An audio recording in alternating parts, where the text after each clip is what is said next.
Dear God, I know I'm not perfect, nor am I truly pure. I know I'm definitely not the ideal version of someone you would call your disciple.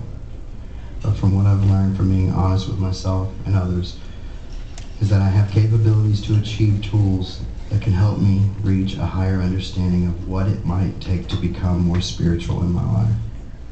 If you see fit and believe I am ready, I humbly ask you to remove these shortcomings that seem to hinder my spiritual growth. I find that while climbing this mountain, I've noticed certain roadblocks, or shall I say reminders of personality defects that seem to be from my history but live in the present. I'm almost positive that if you let your hand open these gates and with your will undo these shackles that bind my progress, so that I may be able to practice these principles in my everyday life. So with these ideas and requests I've placed upon you, I humbly ask you to please consider removing the following defects of character. My anger.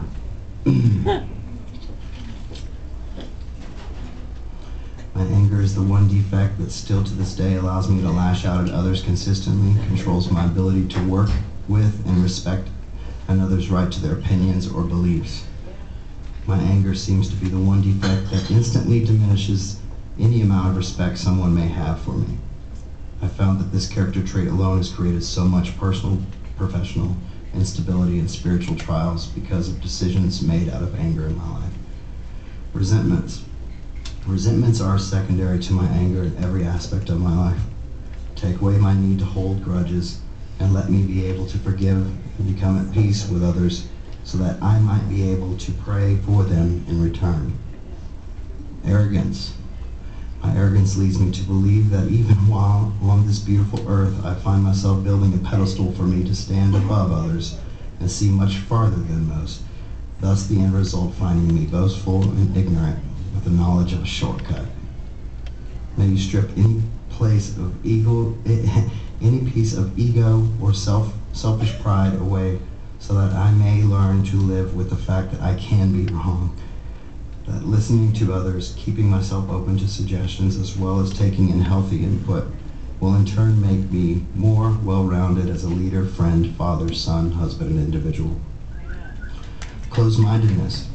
My closed-mindedness hinders my new beginnings from life's ability to teach valuable lessons and leads me eventually to isolation, separating myself from everyone and everything I am grateful for, which in turn stunts my growth altogether, slowly but surely making myself more stupid. Dependency. My dependency or codependency results in me using others for selfish advantage, manipulating every minute of every second to put focus on myself, while in return pushing others' true needs aside. The sooner I realize that the world does not in fact revolve around me, the sooner I can make the changes needed to be of help to others, to fully be present in another person's company, to be the 100% in the now for them, not me. My controlling attitude and perfectionism leads me to pushing away many of those who love and respect me. The need to control and spot weakness for one's wastes time for the task at hand, and two, usually diminishes and disrespects others who are ultimately trying to help.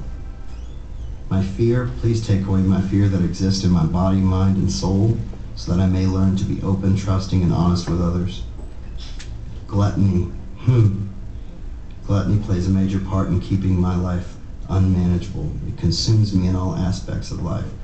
Please show the measure or amount of joy and happiness that you will have planned for me, so that I may know how to close my hand to this fire.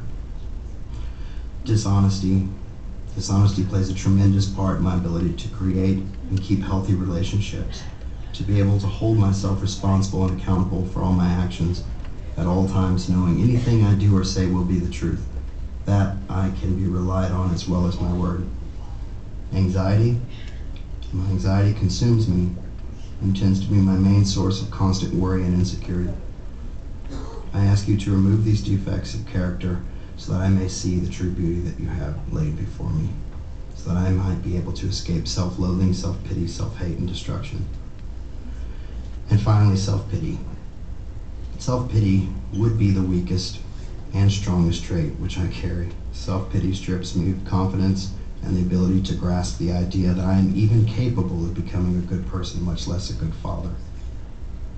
I ask you in this time of need to please remove these defects of character so that I may feel free myself of any kind of weight or obstacle of mind, body, and soul that may hold me back from reaching my full potential as a father, a son, a husband, a brother, a friend, and a leader, leading only through your hand and with your direction. Amen. Amen.